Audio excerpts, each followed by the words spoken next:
ಅಂಬಾನಿ ನ್ಯೂಸ್ಗೆ ಸ್ವಾಗತ. ಪ್ರತಿದಿನ ನ್ಯೂಸ್ ಅಪ್ಡೇಟ್ಗಾಗಿ ಸಬ್ಸ್ಕ್ರೈಬ್ ಮಾಡಿ.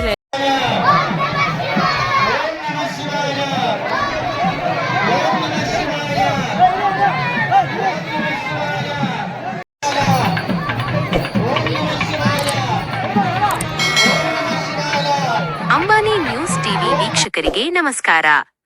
ಶಿಡ್ಲಘಟ್ಟ ತಾಲೂಕಿನ ಅಬ್ಲೂಡು ಗ್ರಾಮ ಪಂಚಾಯಿತಿ ವ್ಯಾಪ್ತಿಯ ಗುಡಹಳ್ಳಿ ಗ್ರಾಮದಲ್ಲಿಂದು ಆಧ್ಯಾತ್ಮಿಕ ಸಂಭ್ರಮ ಮನೆ ಮಾಡಿತ್ತು. ನೂರಾರು ವರ್ಷಗಳ ಐತಿಹಾಸಿಕ ಹಿನ್ನೆಲೆಯುಳ್ಳ ಶ್ರೀ ಪಾರ್ವತಮ್ಮ ಸಮೇತ ಶ್ರೀ ಸೋಮೇಶ್ವರ ಸ್ವಾಮಿ ದೇವಾಲಯದ ಬ್ರಹ್ಮರಥೋತ್ಸವವು ಅತ್ಯಂತ ವೈಭವ ಹಾಗೂ ಭಕ್ತಿಭಾವದಿಂದ ನೆರವೇರಿತು.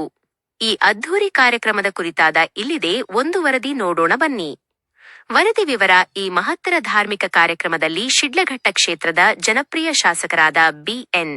ರವಿಕುಮಾರ್ ಅವರು ಭಾಗವಹಿಸಿ ರಥೋತ್ಸವಕ್ಕೆ ಚಾಲನೆ ನೀಡಿದರು. ದೇವಾಲಯದಲ್ಲಿ ನಡೆದ ವಿಶೇಷ ಪೂಜೆ, ಅಭಿಷೇಕ ಹಾಗೂ ಮಹಾಮಂಗಳಾರತಿಯಲ್ಲಿ ಪಾಲ್ಗೊಂಡ ಶಾಸಕರು ನಂತರ ಸಾವಿರಾರು ಭಕ್ತಾದಿಗಳೊಂದಿಗೆ ಸೇರಿ ರಥವನ್ನು ಎಳೆಯುವ ಮೂಲಕ ದೈವಭಕ್ತಿ ಮೆರೆದರು. ಈ ಸಂದರ್ಭದಲ್ಲಿ ಮಾತನಾಡಿದ ಶಾಸಕ ರವಿಕುಮಾರ್ ಅವರು, ದೇವಾಲಯಗಳು ನಮ್ಮ ಸಂಸ್ಕೃತಿ ಮತ್ತು ಪರಂಪರೆಯ ಜೀವನಾಡಿಯಾಗಿವೆ. ಇಂತಹ ಧಾರ್ಮಿಕ ಕೇಂದ್ರಗಳು ಗ್ರಾಮೀಣ ಪ್ರದೇಶದಲ್ಲಿ ಸಾಮಾಜಿಕ ಐಕ್ಯತೆ ಹಾಗೂ ನೈತಿಕ ಮೌಲ್ಯಗಳನ್ನು ಬೆಳೆಸುವಲ್ಲಿ ಪ್ರಮುಖ ಪಾತ್ರ ವಹಿಸುತ್ತವೆ ಎಂದು ತಿಳಿಸಿದರು. ಇದೇ ವೇಳೆ ಕ್ಷೇತ್ರದ ಅಭಿವೃದ್ಧಿ ಹಾಗೂ ರೈತರ ಹಿತದ ಬಗ್ಗೆ ಮಾತನಾಡಿದ ಅವರು, ಈ ವರ್ಷ ನಮ್ಮ ನಾಡಿನಲ್ಲಿ ಉತ್ತಮ ಮಳೆ ಬೆಳೆಯಾಗಲಿ, ಸಮೃದ್ಧ ಬೆಳೆಗಳೊಂದಿಗೆ ರೈತರ ಜೀವನ ಹಸನಾಗಲಿ ಎಂದು ಆ ಭಗವಂತನಲ್ಲಿ ಪ್ರಾರ್ಥಿಸಿದ್ದೇನೆ. ಗುಡಹಳ್ಳಿ ದೇವಾಲಯದ ಅಭಿವೃದ್ಧಿಗೆ ಅಗತ್ಯವಿರುವ ಮೂಲಸೌಕರ್ಯ ಹಾಗೂ ಭಕ್ತರಿಗೆ ಬೇಕಾದ ಸೌಲಭ್ಯಗಳನ್ನು ಹಂತ ಹಂತವಾಗಿ ಕಲ್ಪಿಸುವುದು ನಮ್ಮ ಆದ್ಯತೆಯಾಗಿದೆ ಎಂದು ಭರವಸೆ ನೀಡಿದರು. ಬ್ರಹ್ಮರಥೋತ್ಸವದ ಅಂಗವಾಗಿ ಗುಡಹಳ್ಳಿ ಗ್ರಾಮದಲ್ಲಿ ಹಬ್ಬದ ಕಳೆಕಟ್ಟಿತ್ತು. ಈ ವೇಳೆ ದೇವಸ್ಥಾನ ಸಮಿತಿಯ ಪದಾಧಿಕಾರಿಗಳು ಹಾಗೂ ಸ್ಥಳೀಯ ಮುಖಂಡರು ಉಪಸ್ಥಿತರಿದ್ದರು. ವರದಿ ಮಾನಸ್, ಶಿಡ್ಲಘಟ್ಟ.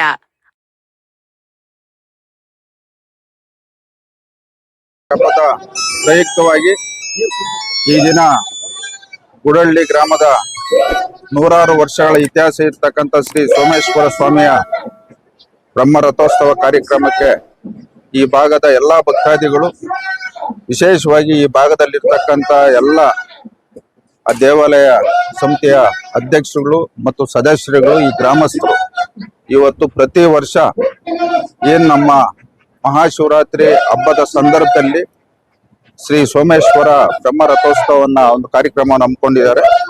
ಈ ಒಂದು ಬ್ರಹ್ಮರಥೋತ್ಸವದ ಕಾರ್ಯಕ್ರಮದಲ್ಲಿ ಇವತ್ತು ನಾವು ಭಾಗವಹಿಸಿ ಆ ಭಗವಂತನಲ್ಲಿ ಒಂದು ವಿಶೇಷ ಪೂಜೆಯನ್ನ ಸಲ್ಲಿಸಿ ಸಂಕಲ್ಪವನ್ನ ಮಾಡಿ, ಈ ನಾಡಿನಲ್ಲಿ ಈ ವರ್ಷ ಉತ್ತಮ ಮಳೆ ಬೆಳೆ ಆಗ್ಲಿ, ಈ ನಾಡಿನಲ್ಲಿರ್ತಕ್ಕಂಥ ಎಲ್ಲಾ ರೈತರಿಗೂ ಒಳ್ಳೆಯದಾಗ್ಲಿ, ವಿಶೇಷವಾಗಿ ಶಿಡ್ಲಘಟ್ಟ ವಿಧಾನಸಭಾ ಕ್ಷೇತ್ರದ ಎಲ್ಲ ಕುಟುಂಬದವ್ರಿಗೂ ಭಗವಂತನು ಆಶೀರ್ವಾದದಿಂದ ಎಲ್ರಿಗೂ ಒಳ್ಳೇದಾಗ್ಲಿ, ನೆಮ್ಮದಿಯಿಂದ ಬದುಕಲಿ ಅಂತ ಹೇಳಿ ಇವತ್ತು ನಾವು ಮತ್ತು ನಮ್ಮ ಮುಖಂಡರು ಎಲ್ಲರೂ ಭಗವಂತನಲ್ಲಿ ಇವತ್ತು ಸಂಕಲ್ಪವನ್ನು ಮಾಡಿ, ಏನಿವತ್ತು ಗ್ರಾಮೀಣ ಭಾಗದಲ್ಲಿ ಈ ಒಂದು ನೂರಾರು ವರ್ಷಗಳ ಇತಿಹಾಸ ಇರ್ತಕ್ಕಂಥ ಶ್ರೀ ಪಾರ್ವತಮ್ಮ ಸೋಮೇಶ್ವರ ದೇವಾಲಯದ ಒಂದು ಇತಿಹಾಸವನ್ನ ನೋಡಿದಾಗ ಇವತ್ತು ನಾವು ಸಹ ಆ ಭಗವಂತನಿಗೆ ಕೃಪೆಯಾಗಿ ಈ ಭಾಗದಲ್ಲಿ ಹೆಚ್ಚಿನ ರೀತಿಯಾಗಿ ಇವತ್ತು ನಾವು ಅಭಿವೃದ್ಧಿ ಮಾಡ್ತಕ್ಕಂಥ ಕೆಲಸಗಳಾಗ್ಬೋದು. ಇವತ್ತು ಪ್ರತಿ ವರ್ಷ ಈ ಸುತ್ತಮುತ್ತ ಇರ್ತಕ್ಕಂಥ ಭಕ್ತಾದಿಗಳು ಈ ದೇವಾಲಯಕ್ಕೆ ಬಂದು ಇವತ್ತು ಆ ಭಗವಂತನ ಒಂದು ಆಶೀರ್ವಾದ ಪಡಿತಾ ಇದ್ದಾರೆ.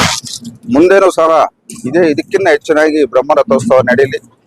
ಈ ಒಂದು ಕ್ಷೇತ್ರದ ಸ್ವಾಭಿಮಾನ ಮತದಾರ ನನಗೆ ಅಧಿಕಾರ ಕೊಟ್ಟಂತ ಸಂದರ್ಭದಲ್ಲಿ ಇವತ್ತು ಎಲ್ಲ ಧಾರ್ಮಿಕ ಕಾರ್ಯಗಳನ್ನ ನಾವು ವ್ಯವಸ್ಥಿತವಾಗಿ ಮಾಡ್ಕೊಂಡು ಹೋಗ್ತಾ ಇದ್ದೀವಿ. ಮುಂದೆನೂ ಸಹ ನಾವು ಈ ಒಂದು ದೇವಾಲಯಕ್ಕೆ ಅಭಿವೃದ್ಧಿ ಪಡಿಸ್ತಕ್ಕಂತ ಒಂದು ಗಮನವನ್ನ ಕೊಡ್ತೀರಿ. ಮುಂದೆ ಈ ಭಾಗದಲ್ಲಿ ಇರ್ತಕ್ಕಂಥ ಮುಖಂಡರುಗಳು ಮತ್ತು ಈ ದೇವಾಲಯ ಸಮಿತಿಯ ಸದಸ್ಯರುಗಳು ಕುಣಿಸಿ ಮಾತಾಡಿ ಇಲ್ಲಿ ಆಗ್ಬೇಕಾಗಿರ್ತಕ್ಕಂಥ ಅಭಿವೃದ್ಧಿ ಕೆಲಸಗಳನ್ನ ಮಾಡ್ತಕ್ಕಂಥ ನಾನು ಮಾಡ್ತೀನಿ ಅಂತ ಹೇಳಿ ಬಯಸ್ತೀನಿ.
ಓಕೆ ಅಣ್ಣ ಆಯ್ತಾ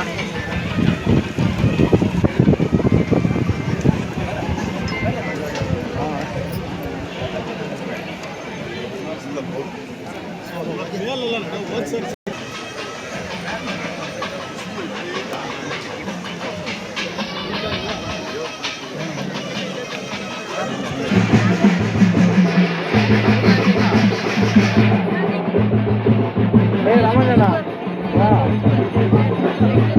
ಅದು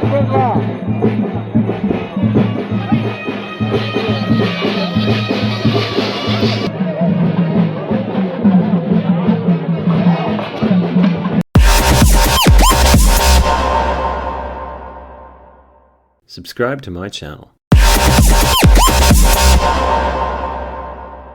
Subscribe to my channel.